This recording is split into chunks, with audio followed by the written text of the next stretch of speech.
Padre Celestial, te damos gracias por el privilegio una vez más de encontrarnos en tu casa.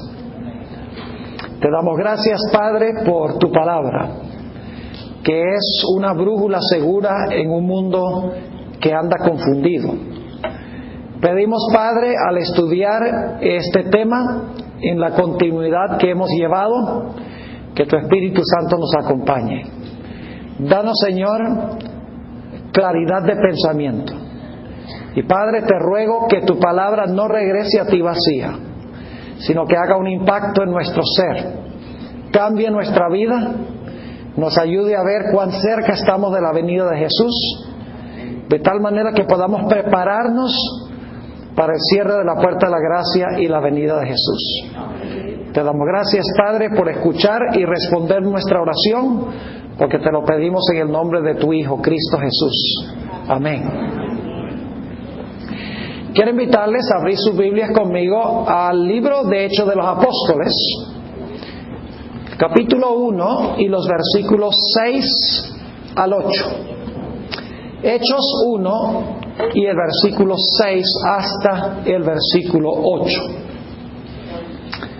Vamos a comenzar nuestro estudio analizando algunos aspectos de lo que sucedió en el día del Pentecostés, porque lo que sucedió en el Pentecostés se va a repetir de nuevo. Dice allí: entonces los que se habían reunido le preguntaron, diciendo: Señor, ¿restaurarás el reino a Israel en este tiempo? Y les dijo: no os toca a vosotros saber los tiempos o las sazones que el Padre puso en su sola potestad, pero recibiréis poder. Quiero que recuerden esa palabra, muy importante. ¿De dónde iba a venir el poder? Del cielo. El recio viento y las lenguas de fuego vinieron del cielo. Recuerden, porque vamos a volver a ello más adelante. Así que dice: pero recibiréis poder cuando haya venido sobre vosotros el Espíritu Santo, y me seréis testigos en Jerusalén, en toda Judea, en Samaria y hasta lo último de la tierra. Los discípulos iban a afrontar grandes peligros en su obra y debían alcanzar al mundo entero de aquella época con su mensaje. Obviamente era humanamente imposible cumplir esta misión. ¿Cómo podían ellos, un grupito, un manojo de personas, alcanzar a todo el mundo de aquella época con el mensaje de salvación sin tener ayuda divina? Era una imposibilidad. Así que este pasaje nos dice que la única forma en que podían tener éxito era si Dios derramaba sobre ellos su poder. Y ya hemos visto que el poder es el poder del Espíritu Santo, obrando a través del ministerio de los ángeles. Los ángeles debían ir ante ellos, ayudándoles a proclamar el mensaje. Pero antes que ellos pudieran cumplir esta misión, mis hermanos y hermanas, había una preparación necesaria en ellos.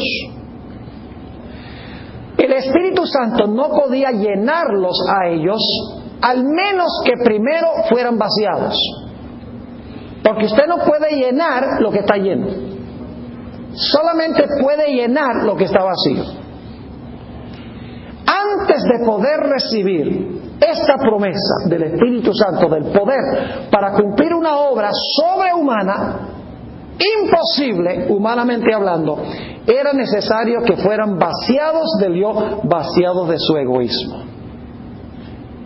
Y por lo tanto, durante 10 días, antes del día del Pentecostés, los discípulos pasaron ese periodo en oración y en estudio de la palabra. arreglaron sus contiendas unos con otros. Se unieron, dice que estaban unánimes juntos. Todas sus posesiones las pusieron a disposición del Señor. Dice que nadie consideraba ser suyo lo que tenían. Durante esos 10 días llegaron a sentir la pasión por las almas que tenía Jesús. Y sentían un deseo grande de salir a proclamarle al mundo lo que Jesús acababa de hacer en el atrio y lo que estaba a punto de hacer en el lugar santo del santuario. Sentían un amor, una pasión por las almas y querían anunciar lo que Jesús había hecho, que había vivido una vida perfecta, que había muerto por el pecado y que ahora estaba entrando en su ministerio en el lugar santo, a donde la gente podía venir individualmente para reclamar los beneficios de lo que Jesús había hecho en su vida perfecta y en su muerte. Vale decir, como hemos estudiado, que la iglesia de aquella época había apostatado del Señor, porque había rehusado seguir a Jesús al atrio e iba a rehusar seguir a Jesús al lugar santo.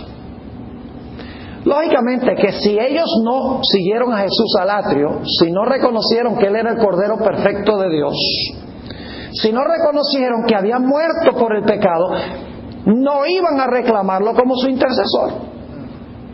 Si no seguían a Jesús al atrio, nunca tampoco lo iban a seguir al lugar santo.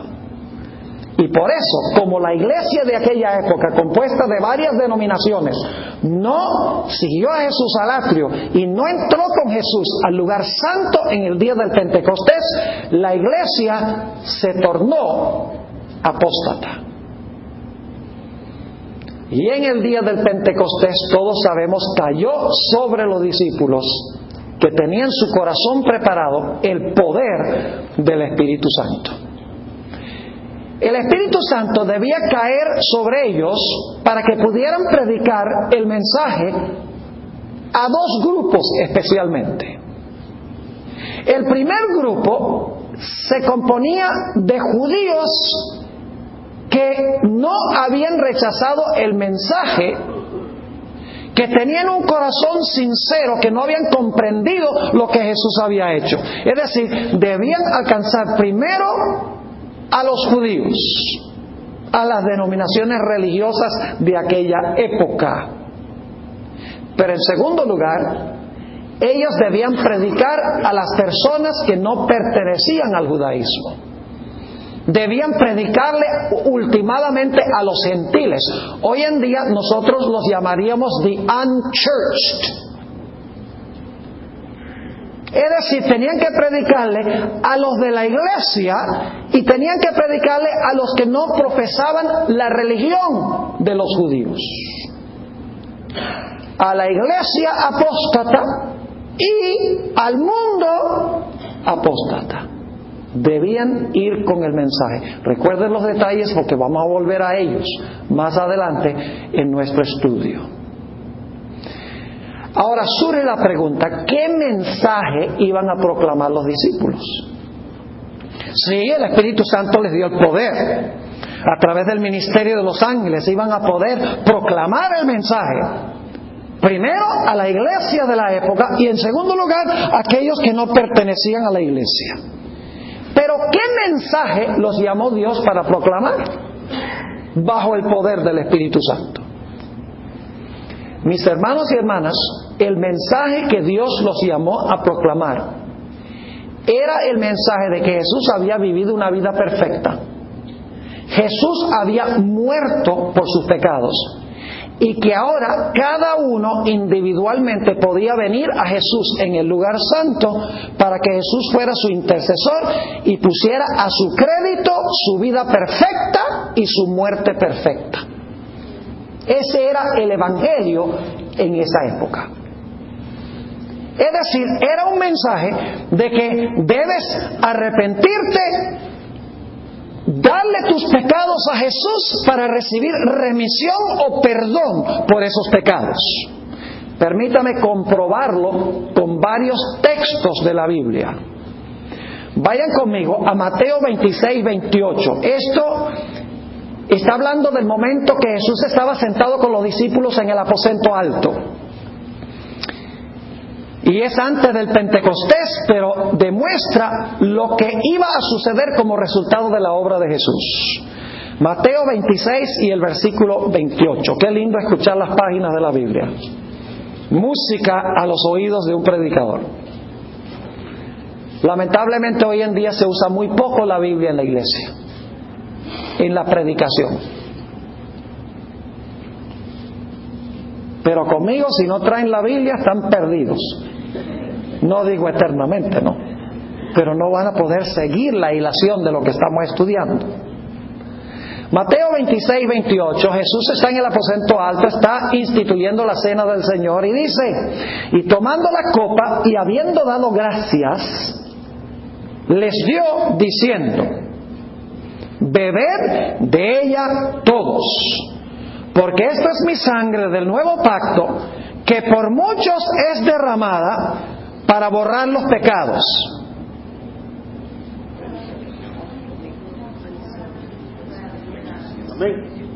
¿Eso es lo que dice la Biblia? ¿Para borrar sus pecados? No. ¿Para qué? Para remisión de pecados.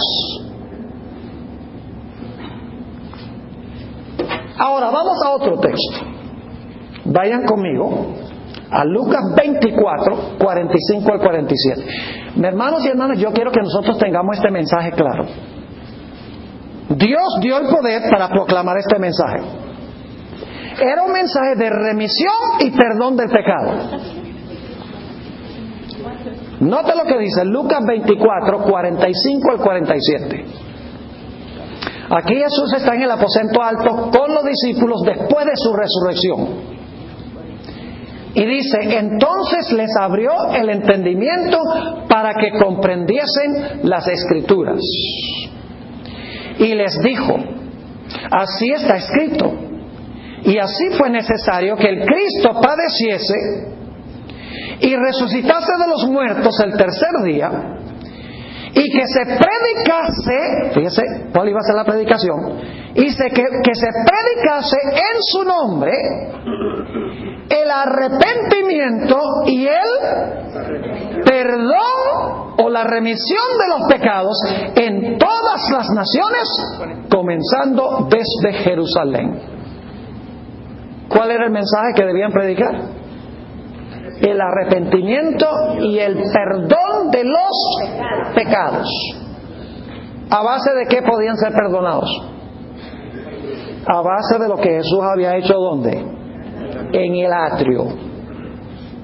Vivió vida perfecta, murió una muerte perfecta, y ahora ellos debían predicar: miren, el santuario está abierto, Jesús es el intercesor, si vienes a Él, la vida perfecta de Él es tu vida, y la muerte de Él está en lugar de tu muerte. Ese era el evangelio que debían predicar. Ahora yo pregunto: ¿Dios le mandó a ellos que predicaran el mensaje del juicio? No. ¿Les mandó a predicar que sus pecados iban a ser borrados? No. El mensaje era que ahora podían reclamar lo que Jesús había hecho en el atrio, y podían tener remisión o perdón del pecado a través de lo que Jesús había hecho en el atrio. Noten Hechos 2:38. Hechos 2:38. Lo mismo, varios textos que dicen la misma cosa. ¿Cuál era el evangelio que ellos debían predicar? ¿Cómo iban a predicar en cuanto al juicio si el juicio no iba a comenzar sino hasta 1844? ¿Era el mensaje del juicio verdad presente en esa época? No. ¿Qué era verdad presente? Lo que Jesús estaba haciendo en ese momento. ¿Usted quiere saber cuál es la verdad presente? Sencillamente averigüe a dónde está Jesús, qué está haciendo Y eso es lo que hay que proclamar. Así que los que dicen hoy en día que debemos proclamar el mensaje del atrio y el lugar santo, que es un mensaje indispensable para el mensaje del lugar santísimo, vamos a ver, pero el que quiere solamente predicar, arrepiéntete, Cristo murió en la cruz por ti, Cristo vivió una vida perfecta por ti, hoy te perdona tus pecados. Si tú estás predicando ese mensaje, tú no estás predicando verdad presente. Porque Jesús hoy está en el lugar santísimo. Y la obra que hace Jesús en determinado momento, ese es el mensaje de lo que la gente necesita saber en la tierra. ¿Cuántos están entendiendo lo que estoy diciendo? ¿Será posible que en la iglesia adventista nuestra predicación es predicación bíblica pero no verdad presente? Si no estamos hablando del santuario, del lugar santísimo, del borrar de los pecados, estamos predicando verdad, pero no verdad presente. La sierva de Dios dice que hay muchas verdades hermosas en la Biblia, pero lo que necesita el pueblo es verdad presente. Hechos 2:38. Pedro les dijo: arrepentíos y bautícese cada uno de vosotros en el nombre de Jesucristo para que los pecados sean borrados. No, para perdón de los pecados, y recibiréis el don del Espíritu Santo.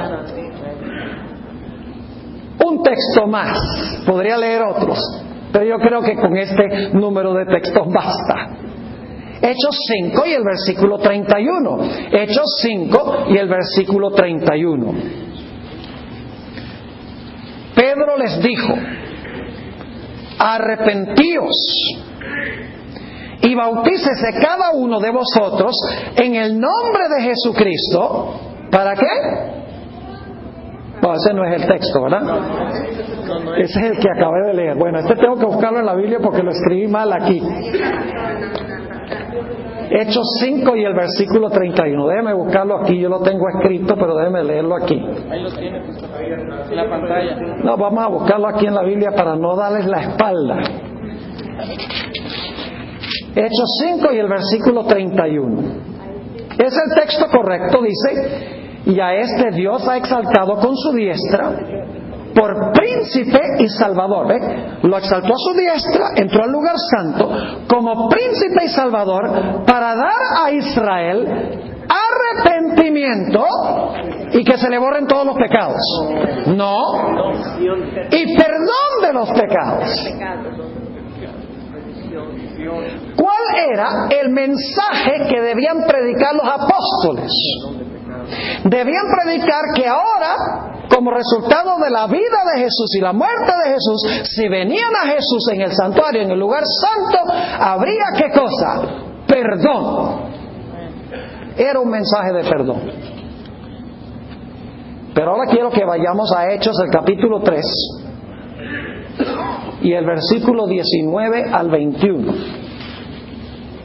Hechos 3, 19 al 21. Y hay una secuencia de eventos aquí, cronológicamente secuenciales, que quiero que vean.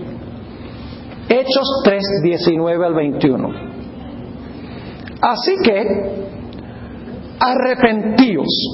¿Sabe lo que significa la palabra arrepentirse? Es la palabra griega metanoia, que significa cambiar nuestra forma de pensar.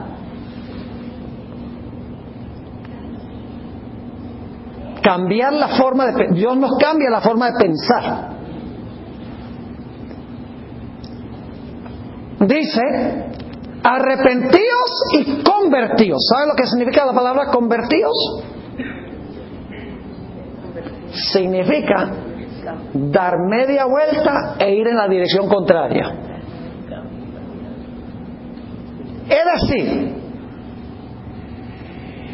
la conversión significa dar media vuelta y caminar diferente, y la palabra arrepentirse significa pensar diferente. Así que dice: arrepentíos y convertíos. Y ahora, ¿qué viene como resultado de arrepentirse y de convertirse. Para que sean...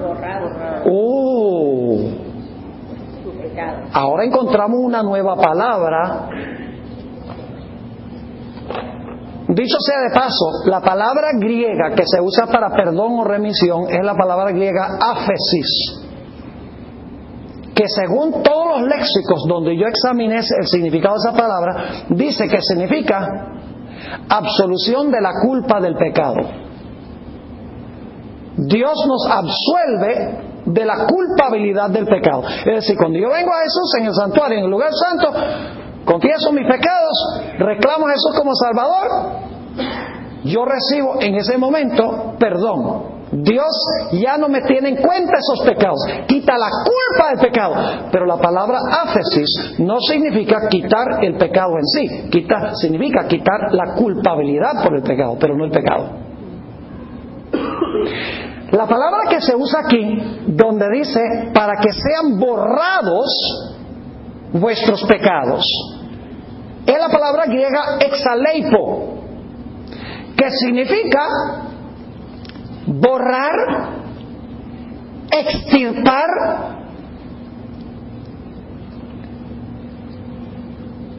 eliminar, no la culpa, sino que el pecado.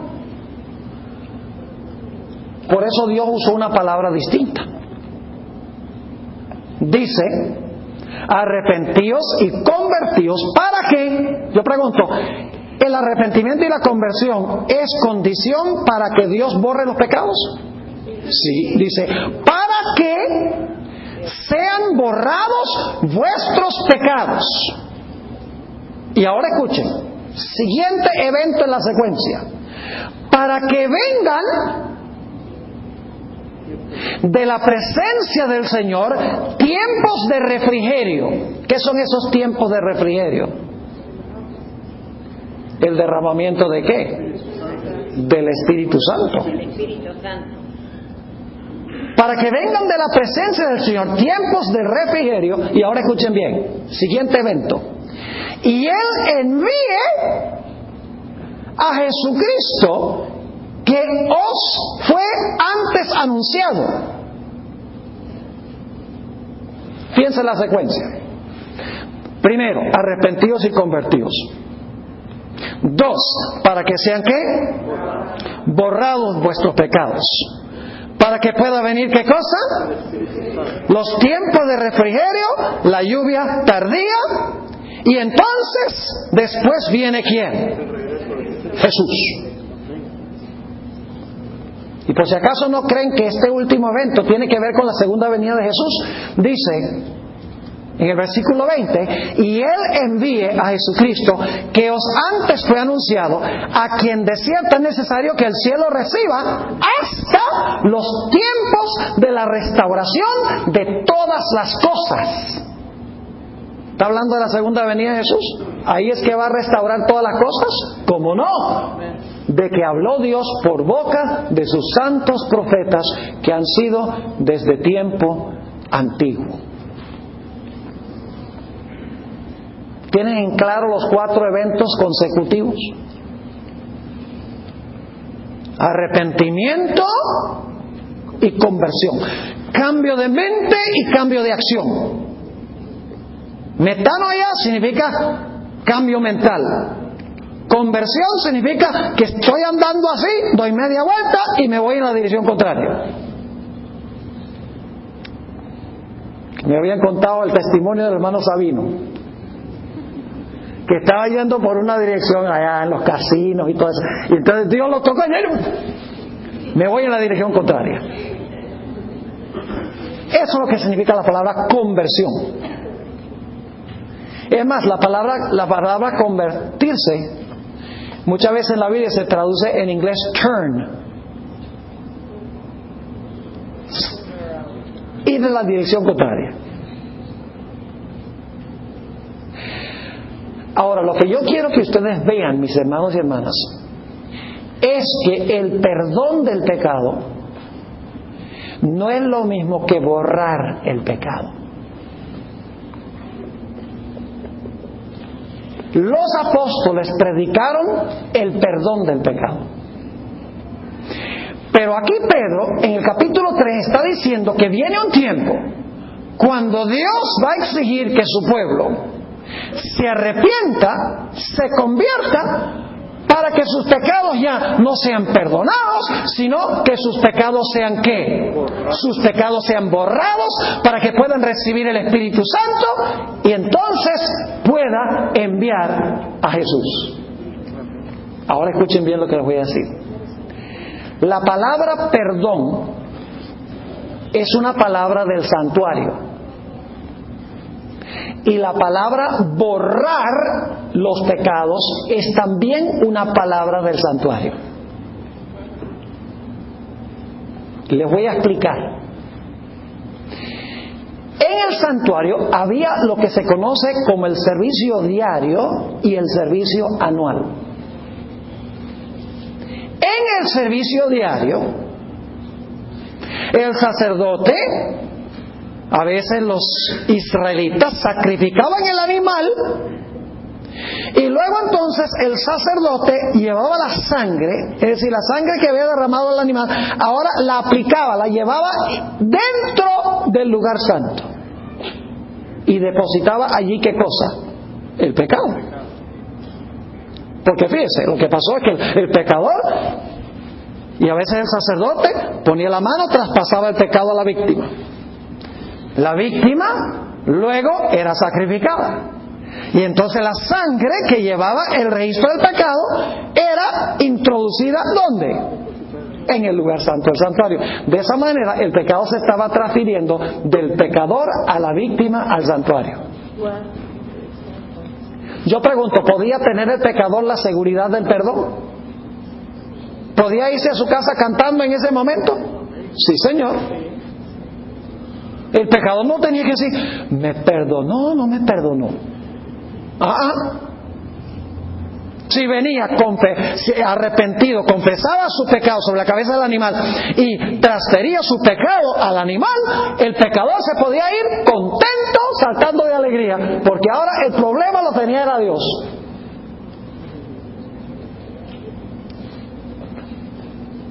Esto es lo que quiere decir la Biblia cuando dice, si confesamos, Él es fiel y justo para perdonarnos nuestros pecados y limpiarnos a nosotros de toda maldad. No el santuario, nosotros. La sangre de Jesucristo, su Hijo, ¿nos qué? Nos limpia a nosotros de todo pecado. En el servicio diario, ¿quién era limpiado? El pecador. La Biblia es clara en cuanto a eso. ¿Y por qué era limpiado? Porque Jesús murió en la cruz. Cuando el pecador venía a Cristo, Jesús estaba en el lugar santo intercediendo. El pecador decía, oh Señor Jesús, yo soy un pecador, estoy arrepentido, confieso mi pecado. Señor, por favor ponme a mi cuenta lo que tú hiciste. Y entonces mi pecado colocado sobre Jesús la víctima, y ahora Jesús me representaba ante el Padre y mi pecado era perdonado. Pero el pecado era depositado en el santuario, cubierto por la sangre. Y algunos dicen, uy pastor, eso que mi pecado, que cuando Dios me perdona queda registrado allá. Claro que sí queda registrado allá, y esa es nuestra mayor seguridad de salvación, porque si no está allá, está aquí.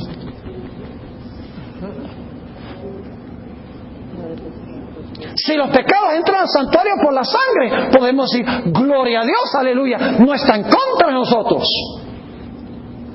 Sino que están cubiertos ahí, están en el santuario, pero cubiertos por la sangre. Y cuando en el juicio, de lo cual vamos a hablar en unos momentos, cuando en el juicio se sacan los registros, el propósito de Dios no es condenarnos, el propósito es mostrarle al universo, mire, recibió a Jesús como Salvador y sus pecados entraron al santuario por la sangre, por lo tanto vamos a borrarlos ahora del santuario.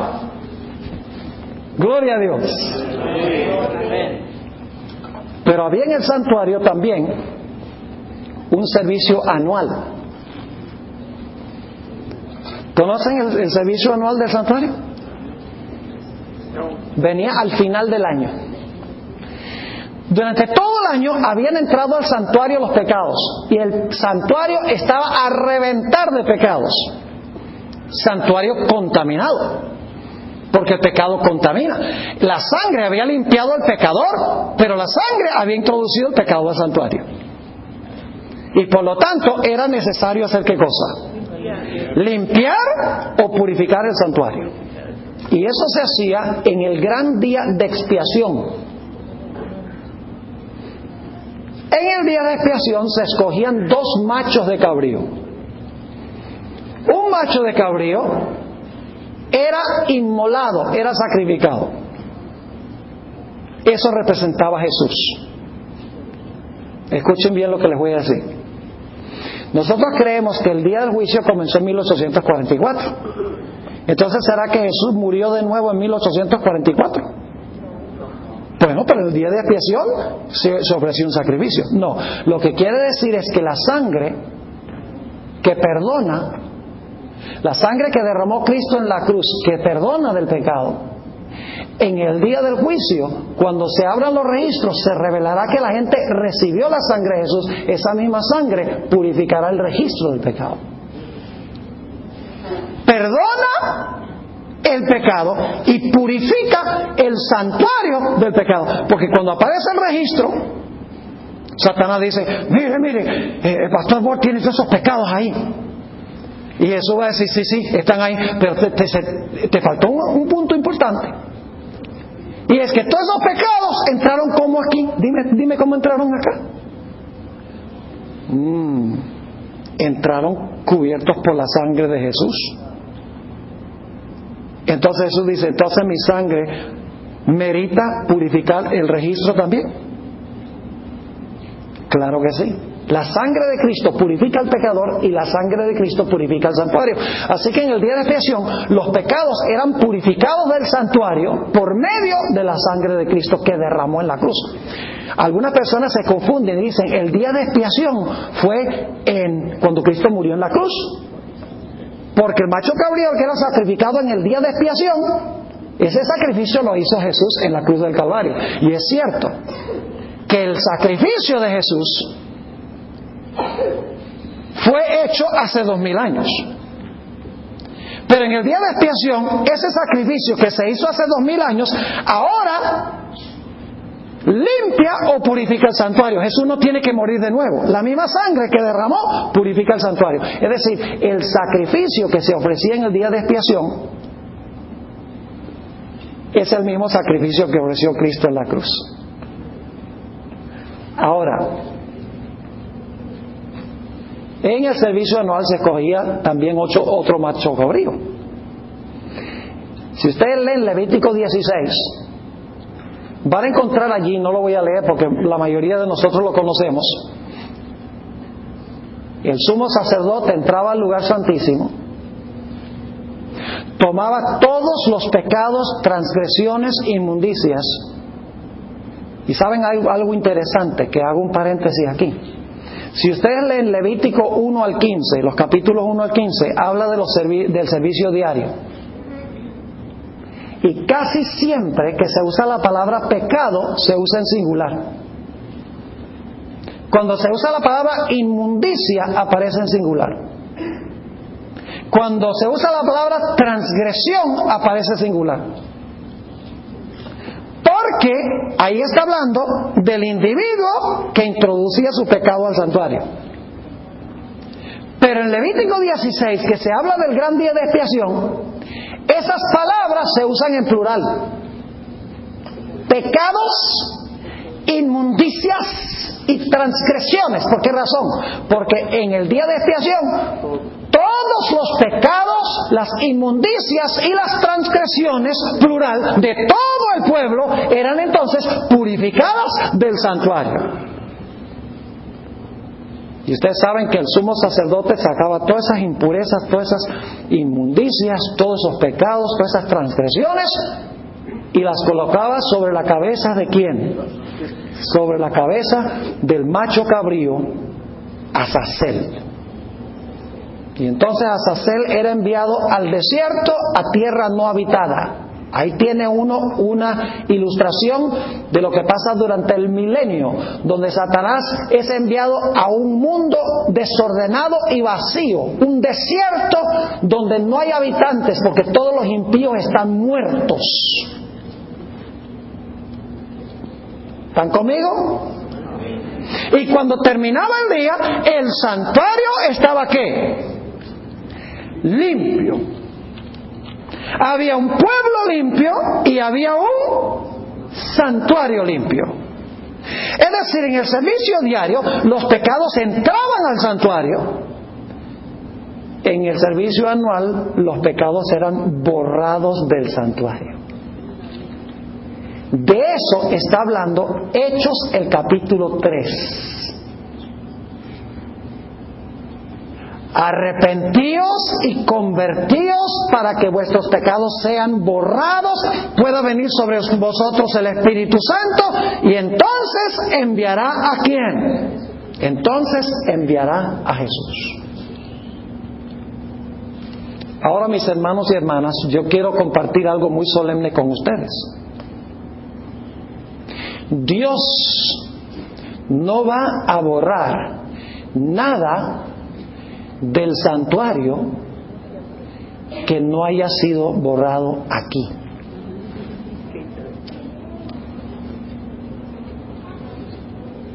Cuando Jesús venga, mis hermanos y hermanas, la Biblia enseña, y voy a leer varios pasajes ahora, la Biblia enseña, mis hermanos y hermanas, que Jesús, cuando purifique el santuario de los pecados de su pueblo tiene que tener purificado su corazón también del pecado. Y usted dice, ¿por qué razón? Porque como vamos a ver dentro de unos momentos, va a llegar un momento en que el santuario se va a cerrar. ¿Ustedes creen eso? Si el santuario se cierra, Jesús termina su obra intercesora. Entonces significa que ya yo no puedo meter pecados allá. ¿Si están conmigo o no están conmigo? Hasta que se cierre la puerta de la gracia, Dios borra pecados, los que entran. Hasta ese momento yo puedo meter los pecados al santuario. Jesús sigue intercediendo. Pero cuando Jesús diga, el que es justo sea justo todavía, y el que es inmundo sea inmundo todavía. Fíjese, inmundo, una palabra del santuario, dice, seguirá siendo así. Después de ese momento ya usted no puede meter un pecado allá en el santuario, lo cual significa que la vida tiene que estar en perfecta armonía con Dios. Y eso es lo que va a hacer la lluvia tardía. Ahora permítame leerles, algunos están diciendo, uy pastor, pero usted está poniendo la norma muy alta. No yo, la Biblia. Lo que pasa, mis hermanos y hermanas, es que nosotros nos hemos acomodado al mundo. Si nosotros nos sentáramos a evaluar nuestra vida, veríamos que nuestra vida tiene toda clase de manchas de pecado, toda clase de atracciones en este mundo que nos contaminan, que nos manchan nuestro carácter. Pero la Biblia dice que viene un momento en que todos los pecados habrán sido metidos al santuario y todos los pecados serán borrados del santuario. Noten Apocalipsis 6, 15 al 17. Y algunos dicen, no pastor, esto es demasiado difícil, que yo tengo que vencer completamente el pecado en pensamiento y en acción.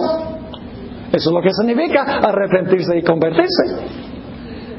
Ah, no, pastor, eso es demasiado difícil. Uno de los problemas que nosotros tenemos es que nos dejamos vencer facilito.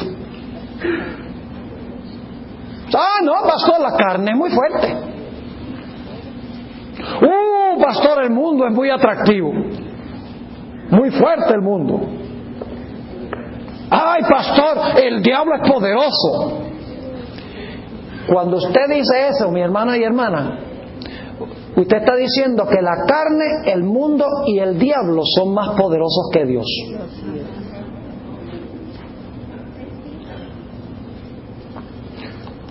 Hoy se da la excusa, no, nadie va a dejar de pecar antes que Jesús venga. ¿Cómo se le ocurre? Usted no no sabe que la carne del hombre, la naturaleza carnal, es tan fuerte que no se puede. Entonces usted está diciendo que Dios no tiene suficiente poder para ayudarle a vencer el pecado. Te está limitando el poder de Dios. ¿Es así o no es así? Claro que es así. Si usted habla que del poder del mundo y de la carne y del diablo, y dice, no, hasta que Cristo venga no voy a vencer el pecado, usted está diciendo entonces que Dios no es suficientemente poderoso para darnos la victoria sobre el pecado. Así de sencillo es. Usted no está diciendo el hombre está demasiado débil para vencer el pecado. Usted está diciendo Dios no es suficientemente poderoso para vencer el pecado.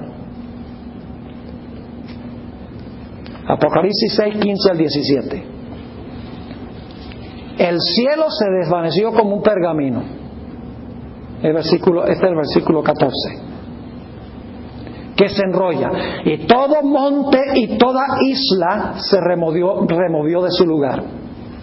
Y los reyes de la tierra, y los grandes, los ricos, los capitanes, los poderosos, y todo siervo y todo libre, se escondieron en las cuevas y entre las peñas de los montes, y decían a los montes y a las peñas, caed sobre nosotros, y escondednos del rostro de aquel que está sentado sobre el trono, y de la ira del Cordero. Porque el gran día de su ira ha llegado, y note la pregunta, ¿y quién podrá sostenerse en pie? ¿Qué día se está describiendo aquí? La segunda venida de Jesús. Y notan que termina con una pregunta. El gran día de su ira ha venido, ¿y quién podrá estar en pie o quién podrá estar firme? ¿Saben dónde está la respuesta? En el siguiente capítulo. Apocalipsis 7 y el versículo 1 al 4. ¿Quién podrá estar firme? El que reciba el sello de Dios. Dice allí: después de esto vi a 4 ángeles en pie sobre los 4 ángulos de la tierra, que detenían los 4 vientos de la tierra para que no soplase viento alguno sobre la tierra, ni sobre el mar, ni sobre ningún árbol. Pregunta: mientras que están reteniendo los vientos, ¿la puerta de la oportunidad todavía está abierta? Sí. ¿Sabe lo que significa retener los vientos? Significa que la puerta de la gracia todavía está abierta. ¿Qué significa soltar los vientos? Significa el momento cuando se cierra la puerta de la gracia. Exactamente. Así que hay estos ángeles reteniendo los 4 vientos. Versículo 2. Y vi también a otro ángel que subía de donde sale el sol, y tenía el sello del Dios vivo. Y clamó a gran voz a los 4 ángeles a quienes se les había dado el poder de hacer daño a la tierra y al mar, diciendo: no hagáis daño a la tierra, ni al mar, ni a los árboles. Es decir, no suelten los vientos. No permitan que venga ese tiempo de angustia, cual nunca se ha visto desde que existe nación, hasta que ¿qué? Hasta que hayamos sellado en sus frentes a los siervos de nuestro Dios. ¿Por qué son sellados los hijos de Dios? Porque vamos a tener conocimiento de Dios. ¿Son sellados dónde? En la frente. ¿Dice la Biblia que son sellados en la frente? Claro que sí. Yo pregunto, ¿son los únicos que van a poder pasar por el tiempo cuando los ángeles suelten los vientos?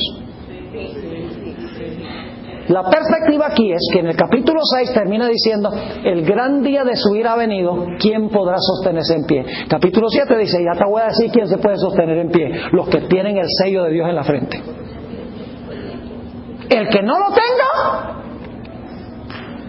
no se puede mantener en pie. Ahora escuchen bien. En Apocalipsis 7 el énfasis recae sobre el sellamiento del pueblo de Dios, pero no dice nada en cuanto a su carácter. Pero en Apocalipsis 14 se vuelve a describir este grupo, y el énfasis ahora está sobre el carácter que tendrán los que reciban el sello. Vayan conmigo, Apocalipsis 14, 1 al 5. Apocalipsis 14, 1 al 5. ¿Vamos bien? ¿Sí me están entendiendo? ¿Sí? Apocalipsis 14, 1 al 5. Después miré, y he aquí el Cordero estaba en pie sobre el monte de Sión, y con él 144,000 que tenían, ¿qué cosa? El nombre de él y el de su padre escrito ¿dónde? En la frente. ¿Por qué en la frente? ¿Qué tiene usted detrás de su frente? Un cerebro, espero. Y el cerebro es el órgano de la mente. ¿De acuerdo? Es decir, tienen el sello en su frente y el sello es el nombre. Y el nombre es un indicio del carácter.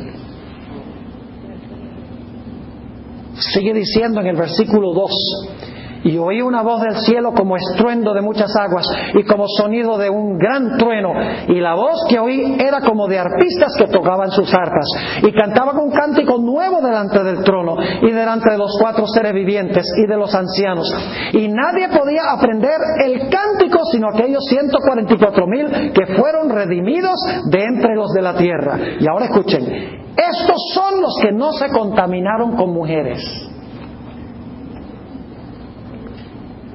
Los que están casados se fregaron, para usar una buena palabra venezolana.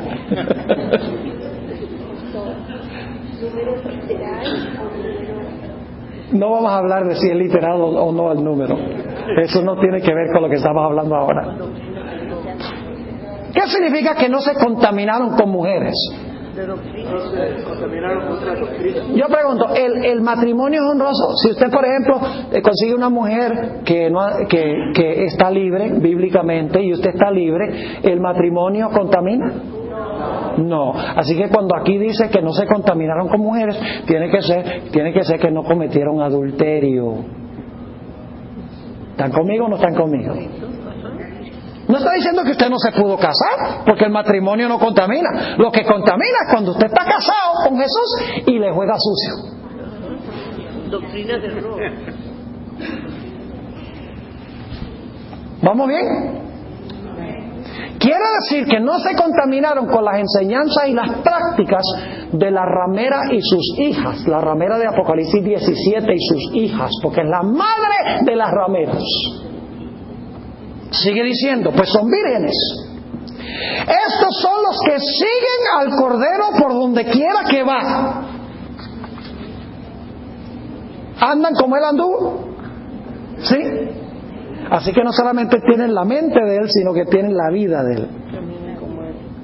¿Está captando lo que significa arrepentirse y convertirse?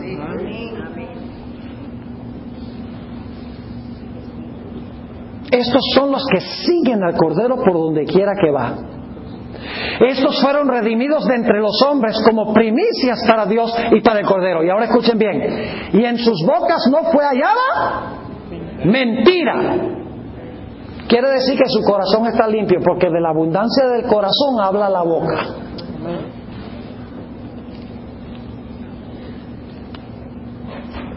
Pues son sin mancha delante del trono de Dios. ¿Fue borrado el pecado de sus vidas? Oiga, ¿y del santuario también? Claro que sí. Ahora escuchen bien. Este pasaje de Apocalipsis 6, donde describe la segunda venida y luego termina diciendo el gran día de su ira ha venido, ¿quién podrá permanecer en pie? En realidad viene de un pasaje que está en el Antiguo Testamento. Ahora, en Apocalipsis no se conecta directamente este pasaje con el día de expiación, con la limpieza de los pecados del santuario, pero en el pasaje del Antiguo Testamento sí se habla de la preparación necesaria para que la gente se pueda mantener firme en ese día. Vuelvan conmigo a Joel el capítulo 2 y vean qué interesante este pasaje. Joel el capítulo 2 y el versículo 10. Está hablando aquí de la segunda venida de Jesús. Dice: Y ese librito es difícil de conseguir, ¿verdad? Joel. Queda antes de Amós. Eso no les ayuda mucho tampoco, ¿verdad? Joel 2 y el versículo 10. Delante de él temblará la tierra. ¿Había un terremoto en Apocalipsis 6? Sí. Se estremecerán los cielos, el sol y la luna se oscurecerán. ¿Estaba eso en Apocalipsis 6? ¿Sí o no? Claro que sí. Las estrellas retraerán su resplandor. ¿Está eso en Apocalipsis 6 también? Sí, los versículos 12 y 13. Versículo 11. Y Jehová dará su orden delante de su ejército. ¿Cuál es su ejército? Los ángeles.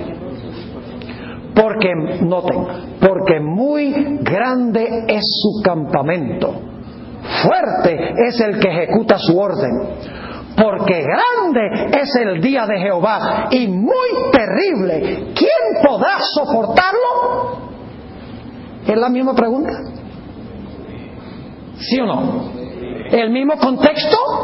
Sí, terremoto, señal en el sol, la luna y las estrellas, y luego dice que Jehová viene, como en Apocalipsis 6, sobre un trono, el gran día de su ira, y luego termina con la pregunta, ¿quién podrá estar firme?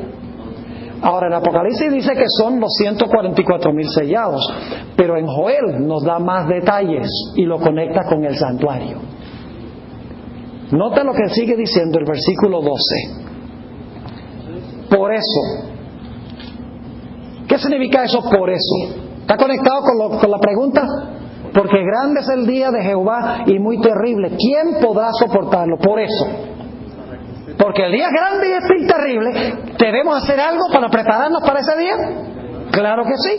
Dice, por eso pues ahora, dice Jehová. ¿Cuál es la palabra ahí? Ahí está conectado con el Pentecostés.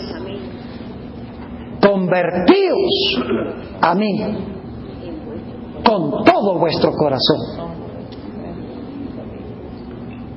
con ayuno y lloro y lamento.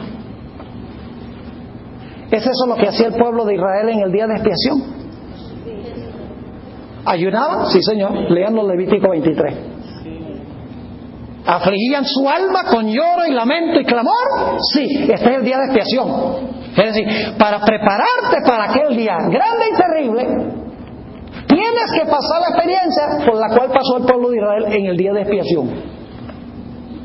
Versículo 13. Rasgad vuestro corazón y no vuestros vestidos. ¿Y cuál es la siguiente palabra? ¿Y qué? Ahí está otra vez. Y convertíos a Jehová vuestro Dios, porque misericordioso es y clemente, tardo para la ira y grande en misericordia, y que se duele del castigo. ¿Quién sabe si volverá y se arrepentirá y dejará bendición tras de él? Esto es ofrenda y libación para Jehová vuestro Dios. Tocad trompeta en Sion. ¿Qué era lo que anunciaba el día de expiación? La fiesta de las trompetas. Tocad trompeta en Sion, proclamad ayuno. Ahí está. Convocada asamblea. Son características del día de expiación, mis hermanos y hermanas. Se tocaba trompeta para anunciar que el día venía. Se ayunaba. Todos debían reunirse. Esa es la asamblea que dice aquí. Reunid el pueblo, santificad la reunión, juntad a los ancianos, congregad a los niños y a los que maman, salga de su cámara el novio y de su tálamo la novia. Es decir, ni siquiera los novios y las novias deben quedarse por ahí metidos, deben congregarse. Entre la entrada y el altar, ¿qué? Lloren los sacerdotes. Hay pocos pastores hoy que lloran. Lloren los sacerdotes, ministros de Jehová, y digan, ¿qué cosa? Perdona, oh Jehová, a tu pueblo, y no entregues al oprobio tu heredad, para que las naciones se enseñoreen de ella. ¿Por qué han de decir entre los pueblos, ¿dónde está su Dios? ¿Vieron la conexión con el día de expiación? ¿Qué debía estar haciendo el pueblo en el día de expiación? Ayunando, convocándose, afligiendo su alma. Y hoy en día es muy común en la iglesia adventista para que se diga, ay, lo que debemos estar haciendo es celebrando y gozando. Habrá tiempo para celebrar y gozar en la fiesta de tabernáculos, pero en el día de expiación en nuestras iglesias debe haber aflicción por el pecado, debe haber arrepentimiento. Debemos congregarnos alrededor del santuario celestial con nuestra mente. Debemos, por la gracia de Dios, vencer el pecado en nuestra vida. Mis hermanos y hermanas, vamos a tener que vivir en la presencia de un Dios santo que es un fuego consumidor. Y fíjense que las iglesias dicen que los que van a vivir en las llamas del fuego son los malos, que Dios los va a quemar para siempre. Pero la Biblia enseña que los que van a vivir en medio de las llamas son los buenos. Los malos no pueden porque el fuego los consume, porque han acariciado el pecado. Y usted dice, ¿dónde dice la Biblia eso? Isaías 33, versículo 12. Isaías 33 y el versículo 12. Y los pueblos serán como cal quemada, como espinos cortados serán quemados con fuego. Oíd los que estáis lejos lo que he hecho, y vosotros los que estáis cerca conoced mi poder. Los pecadores se asombraron en Sión, espanto sobrecogió a los hipócritas. Y ahora viene la pregunta: ¿quién de nosotros morará con el fuego consumidor? ¿Quién de nosotros habitará con las llamas eternas? El que camina en justicia y habla lo recto, el que aborrece la ganancia de violencias, el que sacude sus manos para no recibir cohecho, es decir, mordidas, el que tapa sus oídos para no oír propuestas sanguinarias, el que cierra sus ojos para no ver cosa mala. ¿Quiénes son los que podrán vivir en medio del fuego consumidor que es Jehová, en medio de las llamas eternas? No son los impíos, sino son ¿quiénes? Los justos, porque tendrán un carácter a prueba de fuego. La sierva de Dios dice que cuando permitimos que el Espíritu Santo consuma el pecado en nosotros, viene como resultado la santidad. Pero dice que si nos aferramos al pecado, el Espíritu Santo que consume el pecado terminará consumiéndonos a nosotros. Noten el Salmo 15. La Biblia está llena de esto, mis hermanos y hermanas, del día de expiación. La necesidad, mientras Jesús está purificando el santuario celestial, la necesidad de purificar el templo del alma. Salmo 15. Es un salmo corto. Dice Jehová: ¿quién habitará en tu tabernáculo? Yo pregunto, ¿los 144,000 sirven a Dios en el templo? Según Apocalipsis, ¿o sí? ¿Quién habitará en tu tabernáculo? ¿Quién morará en tu monte santo? ¿Los 144,000 estaban sobre el monte de Sión? ¿Oh, ya? Fíjense la respuesta: el que anda en integridad y hace justicia y habla verdad en su corazón, el que no calumnia con su lengua, ni hace mal a su prójimo, ni admite reproche alguno contra su vecino, aquel a cuyos ojos el vil es menospreciado, pero honra a los que temen a Jehová, el que aún jurando en daño suyo no por eso cambia, quien su dinero no dio a usura, ni contra el inocente admitió cohecho. Y ahora escuchen bien: el que hace estas cosas no resbalará jamás. ¿Quién podrá estar en pie? Mis hermanos y hermanas, lo que Dios ha preparado para su pueblo, Dios no quiere solamente que nosotros tengamos perdón, Dios quiere que nosotros tengamos victoria sobre el pecado. Y el mensaje del día de expiación es un mensaje de victoria. Desde los tiempos de los apóstoles, desde el día del Pentecostés, Jesús ha estado haciendo lo que se prefiguraba en el servicio diario.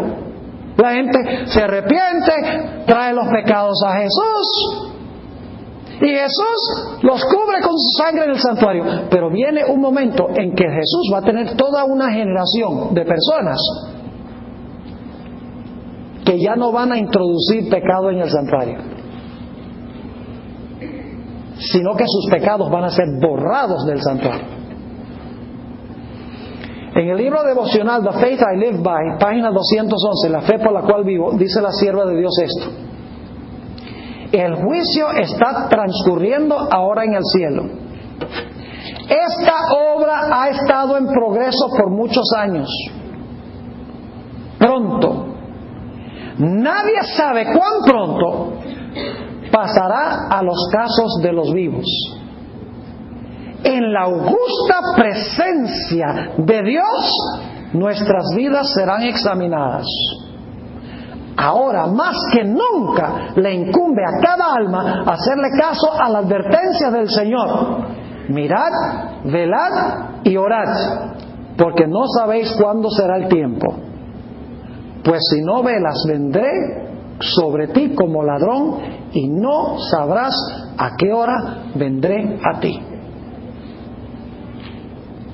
El Nuevo Testamento, mis hermanos y hermanas, nos dice que sin la santidad nadie verá al Señor.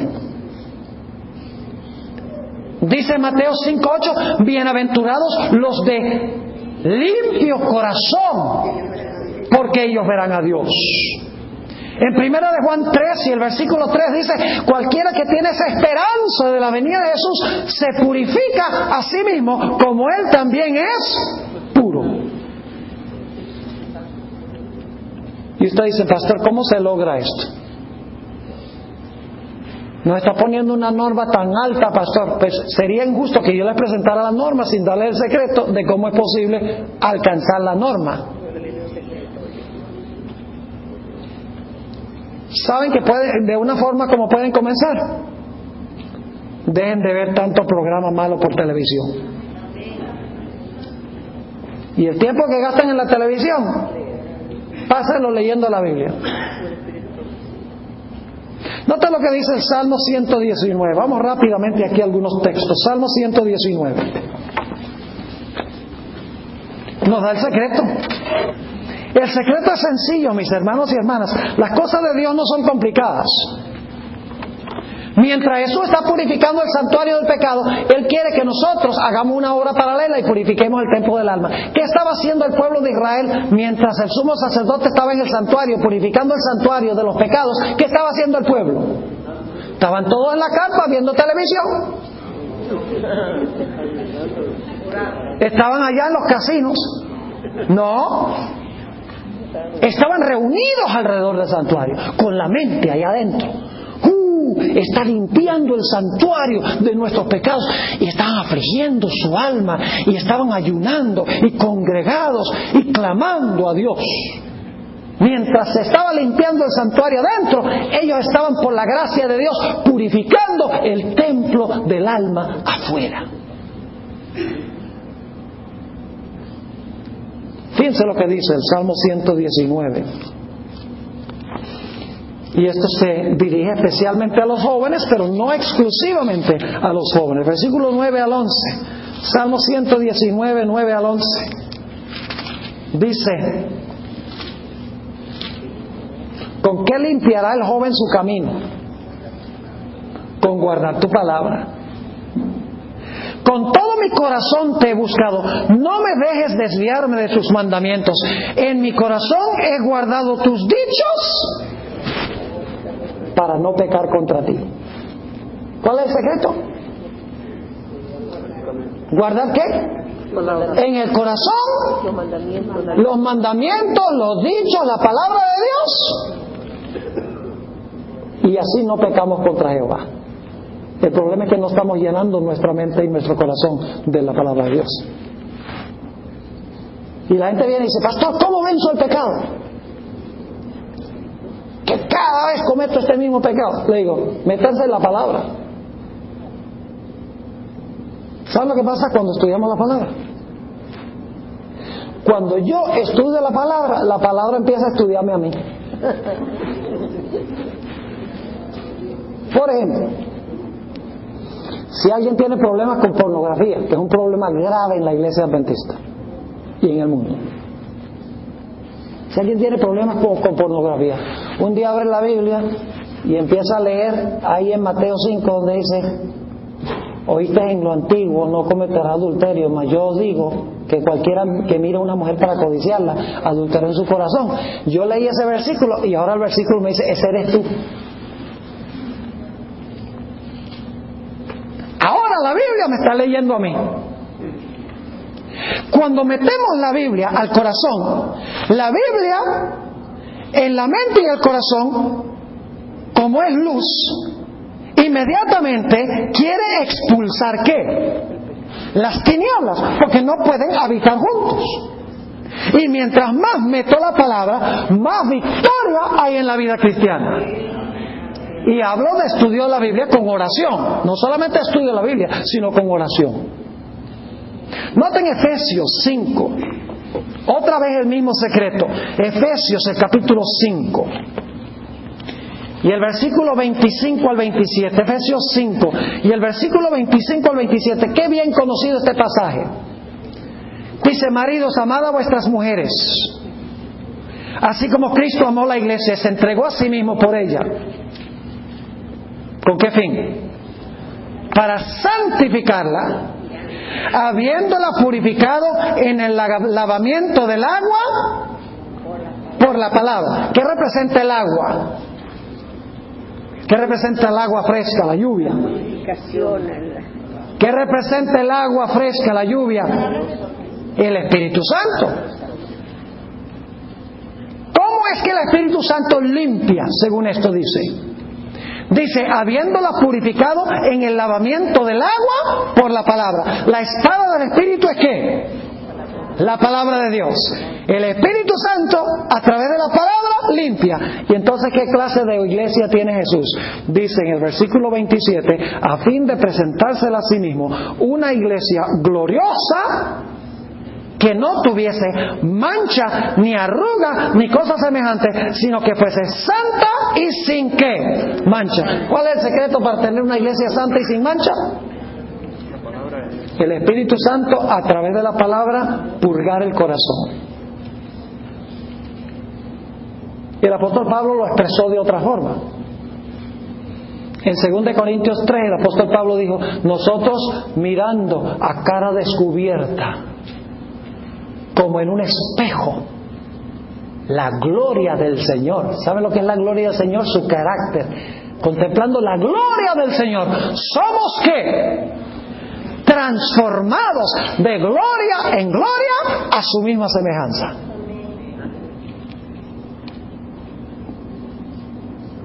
¿Cómo es que somos transformados a la semejanza de Jesús? Mirándolo a cara descubierta.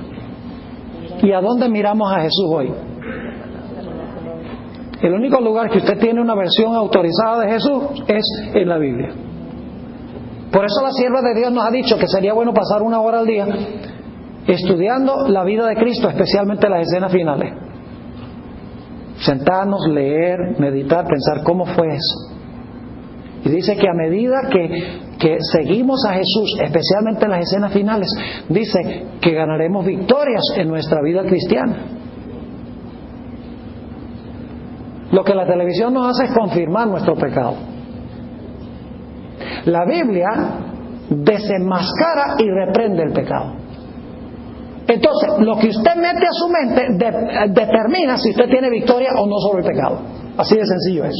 Y usted dice: demasiado fácil, pastor. Las cosas de Dios no son complicadas. Nosotros las complicamos. Escuchen lo que dice la sierva de Dios. El libro Maranata, página 238, dice: ninguno de nosotros recibirá jamás el sello de Dios mientras nuestros caracteres tengan una mancha. Saben que los que van a recibir el sello de Dios, ya sus pecados habrán sido borrados del santuario. Dice ella, nos toca a nosotros remediar los defectos de nuestro carácter, limpiar el templo del alma de toda contaminación. Ahora escuchen esto. Entonces, la lluvia tardía caerá sobre nosotros como cayó la lluvia temprana sobre los discípulos en el día del Pentecostés. ¿Captaron eso? Remediar los defectos del carácter. ¿Fue eso lo que hicieron los discípulos antes del día del Pentecostés? ¿Arreglaron los problemas que tenían unos con otros? Claro que sí. ¿Estaban unánimes juntos? Claro que sí. ¿Estaban metidos en la palabra? ¿Estaban unánimes en oración? Sí. ¿Sus bienes los pusieron a la disposición de la iglesia? Claro que sí. Y cuando pasó eso, estaban listos para recibir ¿qué cosa? El Espíritu, la lluvia temprana en ese caso, el Espíritu Santo, para proclamarle al mundo que ahora la gente podía traer sus pecados a Jesús en el santuario. Pero mis hermanos y hermanas, la Biblia habla de otro derramamiento del Espíritu Santo al final de la historia. La lluvia tardía, de lo cual leímos en Hechos el capítulo 3. ¿Están conmigo todavía? En Hechos 3. Va a haber un pueblo que se arrepiente, que se convierte, que se entregará como los discípulos plenamente al Señor y ganará la victoria sobre todo pecado. Y sus pecados serán borrados del santuario. Y recibirán el refrigerio, recibirán el poder del Espíritu Santo para ir al mundo y proclamar el mensaje de Dios al mundo. Ya no el mensaje del perdón, sino el mensaje de victoria, porque Dios va a borrar los pecados en el juicio. ¿Están conmigo o no están conmigo? La mayoría de las iglesias hoy en día predican, sí, algunas dicen arrepiéntete. La mayoría dice, cree en el Señor Jesucristo y serás salvo tú y tu casa. Y sigue viviendo como el diablo, no importa. Que la sangre de Cristo cubre todo pecado. Y aún en la iglesia adventista se ha vuelto popular y común predicar el mensaje del atrio y el lugar santo. Ahora escuchen bien, nosotros debemos predicar todos los apartamentos en su orden. Cristo vivió una vida perfecta y murió por ti. Pagó el precio. Por lo tanto, entra con Jesús como tu intercesor. Reclama su vida perfecta y su muerte por ti. Pero si eso es todo, no estamos predicando verdad presente, porque ahora estamos viviendo en el día de expiación y Jesús está haciendo la obra del lugar santísimo. Esa es la predicación que tenemos que hacer. ¿Están entendiendo? ¿Qué mensaje predicó Pedro en el día del Pentecostés? Digo, oh, Jesús está en el lugar santísimo, te está borrando los pecados. No. Dios, mételos. Pero el mensaje nuestro es que Dios los va a ¿qué? A sacar. Pero para sacarlos de allí, tiene que sacarlos ¿dónde? De aquí. Porque no va a sacar nada de allá que no haya sacado aquí. Escuchen esta cita del Espíritu de Profecía, Conflicto de los Siglos 537, dice la sierva del Señor: a todos los que se hayan arrepentido verdaderamente de su pecado y que hayan aceptado con fe la sangre de Cristo como su sacrificio expiatorio, se les ha inscrito el perdón frente a sus nombres en los libros del cielo. Esa es la obra del servicio diario, ¿verdad que sí? Nuevamente, a todos los que se hayan arrepentido verdaderamente de su pecado y que hayan aceptado con fe la sangre de Cristo como su sacrificio expiatorio, se les ha inscrito el perdón frente a sus nombres en los libros del cielo. Como llegaron a ser partícipes de la justicia de Cristo y su carácter, ahora escuchen, y su carácter está en armonía con la ley de Dios, sus pecados serán borrados y ellos mismos serán juzgados dignos de la vida eterna. Es decir, si usted metió los pecados a través del arrepentimiento y la confesión verdadera, últimamente esos pecados que usted metió al santuario por la sangre de Cristo serán borrados del registro. En el conflicto de los siglos 680 y 81, mis hermanos y hermanas, Dios tiene un plan glorioso para su pueblo. Un pueblo que le demuestre al mundo que sí es posible guardar la ley de Dios por amor al Señor. Escuchen esta cita. Ahora, ¿cuándo? Ahora, mientras que nuestro gran sumo sacerdote está haciendo propiciación por nosotros, debemos tratar de llegar a la perfección en Cristo.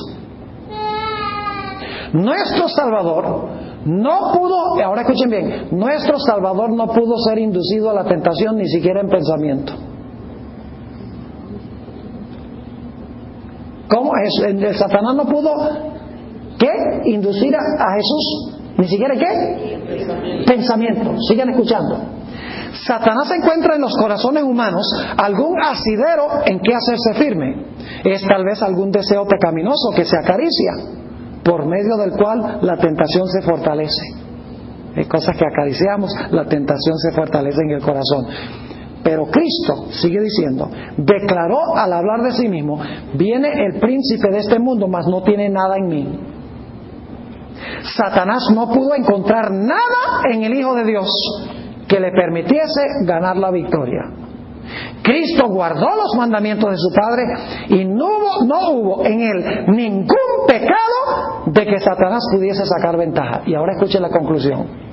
Esta es la condición en que deben encontrarse los que han de poder subsistir en el tiempo de angustia.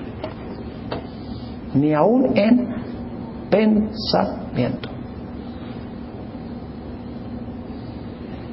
Eso quiso decir Jesús cuando dijo: bienaventurados los que tienen hambre y sed ¿de qué? De justicia. Y ahí cuando dice hambre y sed no está diciendo: bueno, sí, tengo un poquito de hambre. No, los que realmente ansían, anhelan tener la justicia de Jesús. Hambre y sed de justicia. Escuchen esta cita en la página 478 del Conflicto de los Siglos.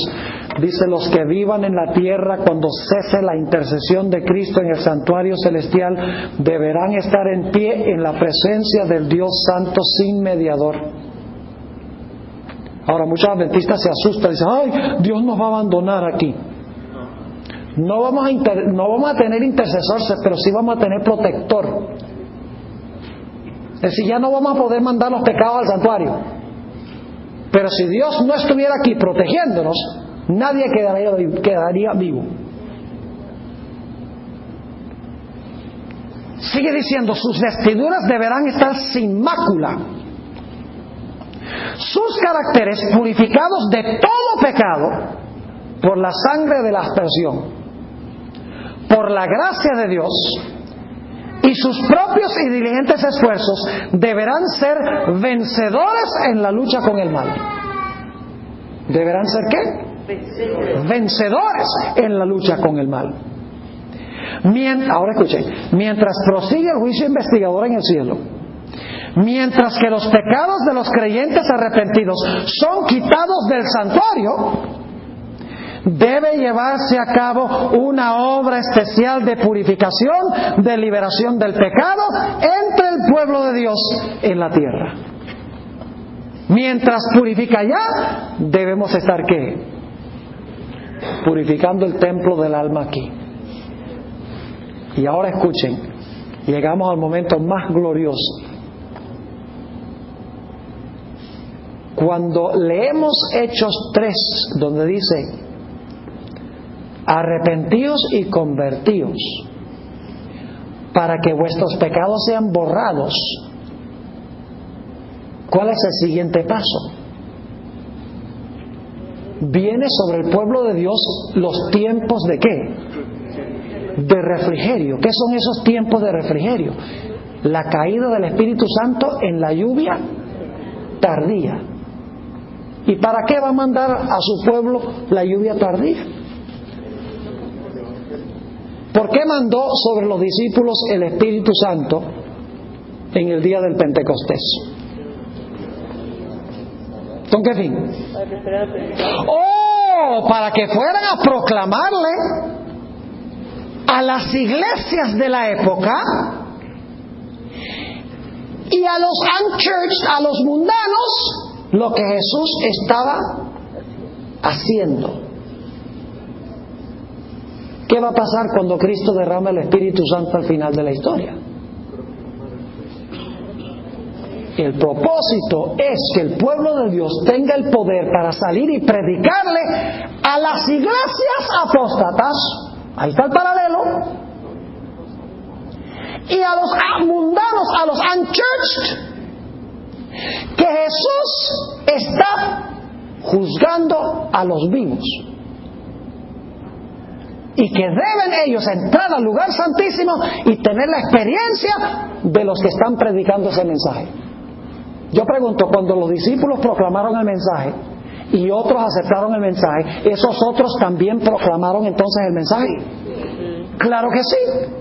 El propósito por el cual Dios borra los pecados de su pueblo y derrama el Espíritu Santo sobre su pueblo es para que a través del Espíritu Santo puedan proclamar al mundo lo que Jesús está haciendo en ese momento, para que esa gente pueda entrar también al lugar santísimo con Jesús y ellos en cambio puedan recibir el Espíritu Santo y también proclamar el mensaje al mundo. Y cuando el mensaje haya ido a todo el mundo, entonces se cerrará la administración de Cristo en el santuario celestial. Permítame leerles de la Biblia la descripción de ese glorioso momento. Hermanos y hermanas, yo sueño con el día en que el Señor me use en este gran movimiento que va a haber para alcanzar el mundo. Apocalipsis 18 y el versículo 1 al 5. Después de esto vi a otro ángel descender del cielo con gran poder. ¿Qué dijo Jesús en el recibiré? ¿Qué dijo? ¿Recibiré qué? Poder. ¿Poder para qué? Me seréis testigos en Jerusalén, Judea, Samaria y los confines de la tierra. Ahora escuchen lo que dice aquí. Después de esto vi a otro ángel descender del cielo con gran poder y la tierra fue ¿qué? Alumbrada con su gloria. Y clamó con voz potente diciendo: ha caído la gran Babilonia. ¿Sabe de qué se compone Babilonia? Tiene tres partes: la iglesia romana, el protestantismo apóstata y los mundanos, dice el Espíritu Profecía. Ha caído la gran Babilonia, se ha hecho habitación de demonios y guarida de todo espíritu inmundo y albergue de toda ave inmunda y aborrecible. Porque todas las naciones han bebido del vino del furor de su fornicación. Los reyes de la tierra han fornicado con ella y los mercaderes de la tierra se han enriquecido de la potencia de sus deleites. Y oí otra voz del cielo que decía: salid de ella, pueblo mío. ¿Tiene Dios pueblo en Babilonia? Imagínense que aquí tenemos un pueblo de Dios y llamando al otro pueblo de Dios a salir de Babilonia. Es decir, que nosotros tenemos que pasar por esta experiencia primero, para luego ir a anunciarlo al mundo. ¿Están conmigo o no están conmigo? Salid de ella, pueblo mío, para que no seáis partícipes de sus pecados, ni recibáis parte de sus plagas. Y saben que cuando Dios derrame ese poder y se proclame ese fuerte clamor, ese es el anuncio terrenal de que estamos en el proceso del juicio de los vivos. Yo pregunto, en el día del Pentecostés, cuando se derramó el Espíritu Santo, ¿hubo un anuncio terrenal? Claro que sí. Lenguas de fuego, terremoto, recio viento. Pero eso fue un anuncio terrenal de que Jesús estaba iniciando ¿qué? Su obra intercesora celestial. ¿Ustedes creen que la obra va a terminar en este mundo sin que haya un anuncio terrenal en cuanto a lo que Jesús va a hacer en el cielo? Si cuando Jesús se presentó como el Cordero, Juan el Bautista lo anunció. Cuando Jesús se presentó en el altar, los niños lo anunciaron. En el día de Pentecostés, cuando el Señor Jesucristo entró a su obra intercesora, en el aposento alto, Pedro lo anunció. En 1844 los mileritas en la tierra anunciaron lo que Jesús estaba a punto de iniciar. Pero claro, al final de la historia no va a haber ningún anuncio. Mis hermanos, Apocalipsis 18, 1 al 4 es el anuncio terrenal de que Jesús ha entrado a la fase final de su obra en el santuario, de que está juzgando en ese momento a los vivos. Y los que están proclamando el mensaje, ya sus pecados han sido ¿qué? Borrados. Es decir, el juicio de los vivos ya habrá ¿qué? Comenzado para el pueblo de Dios. Esa es la verdad presente de ese tiempo. Hoy en día no se quiere en la iglesia, no hables del papado. No critiques a las iglesias protestantes, pues ya están proclamando el mismo mensaje que nosotros. No hay diferencia. Lo que tenemos que hacer es alcanzar a los mundanos, no le prediques a la iglesia. Eso es como decirle a Pedro, no le prediques a los judíos. Predícale nada más a los gentiles, a los mundanos, pero no te metas con las denominaciones judías. ¿Están conmigo o no están conmigo? Mis hermanos y hermanas, la iglesia adventista tiene una verdad presente para este tiempo ahora. Amén. Y hay de nosotros si proclamamos otro mensaje que es verdad, pero que no es verdad presente. Ahora escuchen bien. Cuando llegue este momento, el pueblo de Dios habrá alcanzado plenamente a Jesús. No va a suceder como en los pasos anteriores, donde Juan predica y no entiende lo que está predicando. Pero eso viene igual, y entonces después Juan, en la cárcel, Dios viene y le explica las profecías. Mira, este es el Cordero de Dios, pero no lo que tú pensabas. Ah, ya entiendo. Y Juan alcanza eso. La entrada triunfal. No es como la entrada triunfal, donde Jesús sigue adelante con su obra, y después los discípulos, ya entendemos lo que iba a hacer, iba a morir por el pecado. No va a suceder como en el día del Pentecostés, donde quedan chasqueados, se fue y pensábamos que iba a establecer el reino para Israel. Y después, en el día del Pentecostés, ya entendemos que iba a empezar su obra intercesora en el lugar santo. No va a suceder como en 1844, a donde los mileritas predican que Cristo va a venir el 22 de octubre y no viene. Y después Dios entonces dice, ven, alcánzame. Cuando llegue este mensaje final, el pueblo de Dios tiene que haber alcanzado a Jesús. Porque cuando se cierre la puerta de la gracia, ya nadie lo podrá alcanzar. Porque una vez que se cierre el santuario, mis hermanas y hermanos, ya no podremos decir, me llevé un chasco, vengo Señor ahora Jesús. Demasiado tarde. Y de eso vamos a estudiar mañana en la noche, cuando hablemos del momento cuando Jesús va a cerrar la puerta del lugar santísimo. Porque lo que hemos estudiado, hemos seguido a Jesús a través del santuario. ¿Me han entendido lo que hemos hecho aquí? Ese es el mensaje adventista. Entramos, Cristo abre la puerta del atrio. Cordero perfecto, muerte. Cierra la puerta del atrio, abre la puerta del lugar santo. Aplica lo que hizo en su vida perfecta y su muerte. Hasta 1844 está en el lugar santo. 1844 cierra la puerta del lugar santo y abre la puerta ¿de dónde? Del lugar santísimo. Al final de la historia, nuevamente abre la puerta del lugar santísimo, en el sentido de que muchos en el mundo no lo han visto, para demostrar que ahora va a juzgar a los vivos. Y cuando haya terminado esa obra, va a cerrar la puerta del lugar santísimo.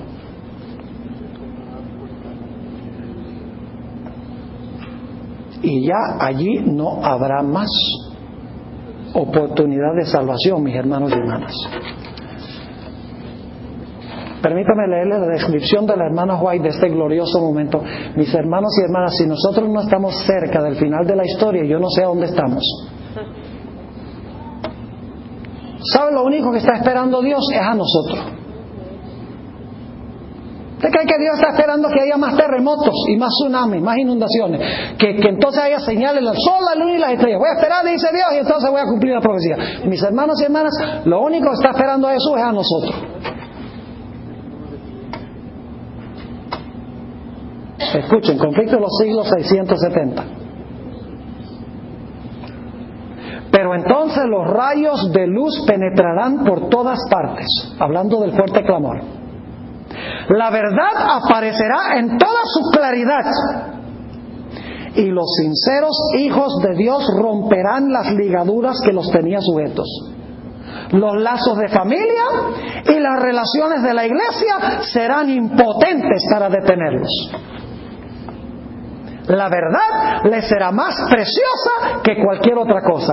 A pesar de los poderes coligados contra la verdad, un sinnúmero de personas se alistará en las filas del Señor.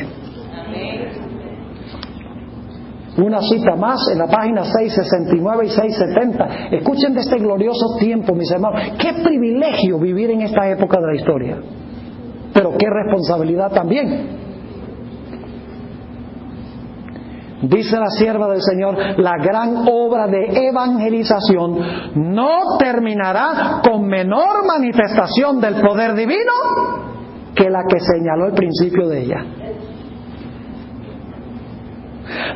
Ahora escuchen, las profecías que se cumplieron en tiempo del derramamiento de la lluvia temprana al principio del ministerio evangélico deben volverse a cumplir en el tiempo de la lluvia tardía al fin de dicho ministerio. Las profecías se van a cumplir de nuevo. Esos son los tiempos de refrigerio en que pensaba el apóstol Pedro cuando dijo, ella lo aplica así: así que arrepentidos y convertidos para que sean borrados vuestros pecados, pues que vendrán los tiempos de refrigerio de la presencia del Señor y enviará a Jesucristo. Sigue diciendo: vendrán siervos de Dios con semblantes iluminados y resplandecientes de santa consagración, y se apresurarán de lugar en lugar para proclamar el mensaje celestial. Miles de voces predicarán el mensaje por toda la tierra. Se realizarán milagros, los enfermos sanarán y signos y prodigios seguirán a los creyentes. Satanás también efectuará sus falsos milagros, al punto de hacer caer fuego del cielo a la vista de los hombres. Es así como los habitantes de la tierra tendrán que decidirse en pro o en contra de la verdad. ¡Wow! Al igual que en las otras etapas, Dios usará en este movimiento pocos hombres grandes. Es irónico que mientras más la gente se educa, más se creen de mucho. La educación lo que debe hacer es humillarnos, porque mientras más estudiamos, más nos damos cuenta lo ignorantes que somos, que hay tanto más que aprender. Pero adquirimos una educación y pensamos que somos la mamá de Tarzán. Y por eso Dios no puede usar muchas veces a los supereducados, porque no se dejan usar. Tienen mente propia y tienen ideas propias sobre cómo hacer las cosas. Dios no los puede usar. Escucha lo que dice la sierva de Dios, tomo 5 de los testimonios, página 80. Dice: pocos hombres grandes participarán en la última obra solemne. Son autosuficientes, independientes de Dios, y Él no los puede usar. Mientras más conocimiento tenemos, más humildes debemos ser, y más accesibles a la gente debemos ser. El pueblo de Dios al final de la historia no se llevará un chasco, porque habrá alcanzado a Jesús. Pero escuchen bien, las iglesias del mundo van a rechazar este mensaje como en todas las otras etapas. Hoy en día se ha vuelto común en la iglesia adventista decir: bueno, la iglesia adventista es una del montón. Todos tenemos el mismo mensaje, todos vamos al mismo lugar. Puede ser que muchos vamos al mismo lugar, pero no tenemos el mismo mensaje. Pregunta: ¿la iglesia de la época aceptó el mensaje de Juan? No. ¿La iglesia de la época recibió el mensaje de los niños? ¿La iglesia de la época recibió el mensaje de Pentecostés? ¿La iglesia de la época recibió el mensaje de los mileritas? ¿La iglesia de la época va a aceptar el fuerte clamor? No, señor. Escuchen para terminar lo que dice la sierva del Señor. Conflicto de los siglos 665. Dice, el clero, ¿saben lo que es el clero? Los ministros. El clero hará esfuerzos casi sobrehumanos para sofocar la luz por temor de que alumbre a sus rebaños. Por todos los medios a su alcance, los ministros tratarán de evitar toda discusión sobre estas cuestiones vitales. Y por eso es que, mis hermanos y hermanas, la Biblia dice que Babilonia se habrá vuelto guarida de demonios. Babilonia, la sinagoga de Satanás. Hermanos y hermanas, nosotros no tenemos nada que aprenderle a Babilonia. No tenemos que aprenderle cómo hacer evangelismo, no tenemos que aprenderles cómo crecer iglesias, no tenemos que aprender qué mensaje proclamar. La sierva de Dios dice que Dios no va a pasar por alto a su pueblo para darle el mensaje, haciéndole adquirir el mensaje de otras iglesias que no creen la verdad presente. ¿Y saben algo? Que en los últimos días, cuando el pueblo de Dios entra al lugar santísimo y aquellos que reciban la predicación entren al lugar santísimo, van a ver y aceptar las verdades distintivas de la iglesia adventista. Porque nuestras verdades especiales están en el lugar santísimo. La ley, el sábado, el juicio, el estado de los muertos, como vimos anoche, la reforma pro salud a través del pote de maná. Dios quiso enseñarle la dieta sencilla a Israel. Está en el arca del pacto, según la Biblia. Y las verdades distintivas de la iglesia adventista son las verdades que rechaza especialmente el mundo cristiano. ¿Saben por qué? Porque no han querido entrar al lugar santísimo.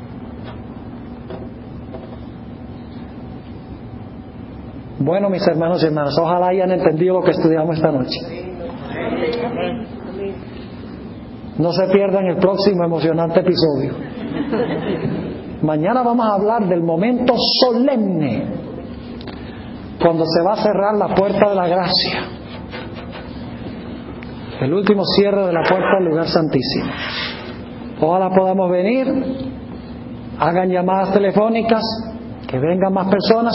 Y hermanos y hermanas, vamos a encomendar nuestras vidas al Señor. Tengamos una oración. Padre, te damos gracias por el mensaje claro de tu palabra. Te damos gracias, Padre, por habernos llamado de las tinieblas a tu luz admirable. Gracias por el gran privilegio de pertenecer a la iglesia remanente. Pero, Padre, ayúdanos a ver también la gran responsabilidad que tenemos de compartir este mensaje. Hay personas en el mundo que están hambrientas y sedientas de conocer la verdad. Te ruego, Señor, que tú nos ayudes a conseguir a estas personas y presentarles el mensaje como es en Jesús. Te damos gracias, Padre, por haber estado con nosotros en esta noche. Y gracias por escuchar nuestra oración, porque te lo pedimos en el nombre de Jesús. Amén.